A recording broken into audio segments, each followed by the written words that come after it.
4巻ね、ジャンっていうやつがいるんだけどね。みんな基本的にこのジャンを含めて憲兵隊を志願してるんだよね。調査兵団みたいに入ったらもう巨人に食われるのが仕事みたいな兵団だからさ、そんなの誰も行きたくないんだ。エレンについてくよって言ってるミカサとアルミン以外はみんなもう大体憲兵の方を志願してるんだ。で、こいつらの心がどんどん変わっていくっていうのが4巻の見どころ。最終的にね、ジャンが調査兵団を志願することになるんだけども、なぜ志願したのかっていうと、10人の仲間の中でマルコ・ボットっていうやつがいたんだよね。で、このマルコっていうのが実は一番いいやつでさ、みんなの心をすごく読んでて安らぎみたいなやつだったけども、こいつがね一番最初に死んじゃうんだ。みんなの死体を仮装してんだけども、そこで死んだマルコが言ってるのを思い出す。怒らずに聞いてほしいんだけど、ジャンはエレンみたいに強い人じゃないから弱い人の気持ちがよく理解できると。それでいて現状を正しく認識することに長けてると。今何をすべきか明確にわかるだろうと。つまり弱い人間だからこそ周りが見えていて何をすべきか分かってしまうと。僕もそうだし大半の人間は弱いんだけども、それと同じ目線から放たれた指示ならどんなに困難でもみんなに切実に届くと思うんだというふうに言われた。これを思い出してすごいね、ジャンはショック受けるんだよ。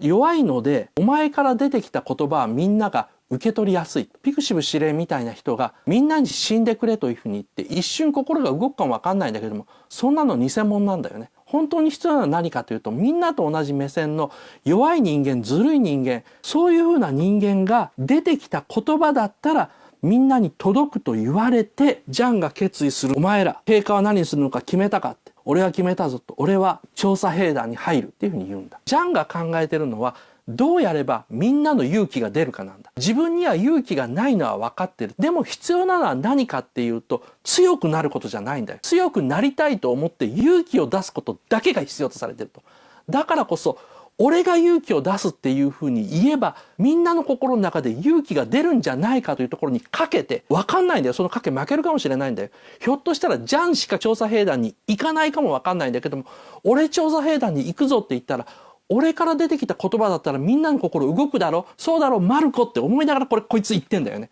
このあたりのね、その心理的なやりとりがもう絶妙なんだよな。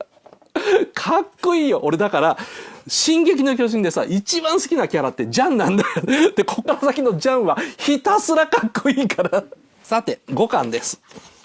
エレンを連れて、調査に行くことになったの。そこでね、ジャンがエレンをいじめるんだよね。エレン、お前、巨人に変身した時にミカサに襲いかかったそうだな。今度お前変身したらまたそうなるんじゃないのかって。いや、そうなるかどうかわかんないと。おい、みんな聞いたか？俺ら、こんな奴に命かけてるんだよ。だとよっていう風に、なんかすごいディスるんだよね。俺たち人類の命がこれにかかってるというのに、このために俺たちはマルコのように知らないうちに死ぬんだろうなっていうふうに言うんだ。俺たちはエレンに見返りを求めてくる。きっちり寝踏みさせてくれよっていうセリフに流れてる。ここで言ってるのは、これからみんなエレンのために戦わなきゃいけない。エレンを守るために自分の命を犠牲にすることしなきゃいけない。エレンは変身することができる。人類の中でたった一人の宝なんだよね。それを守るために、俺を含めて全員はこれからそのために無駄死にをするかもしれないと。なので、もう一回お前がどれぐらいやる気あるのか、どんくらいできるのかというのを寝踏みさせてもらうし、俺らもそれで命かけるというふうに覚悟を決めるというふうに全員にこう葉っぱかけてんだよね。あえて嫌われ役を買ってジャンが寝踏みしてくれてるおかげで、みんなは心の中にある不安とか不満を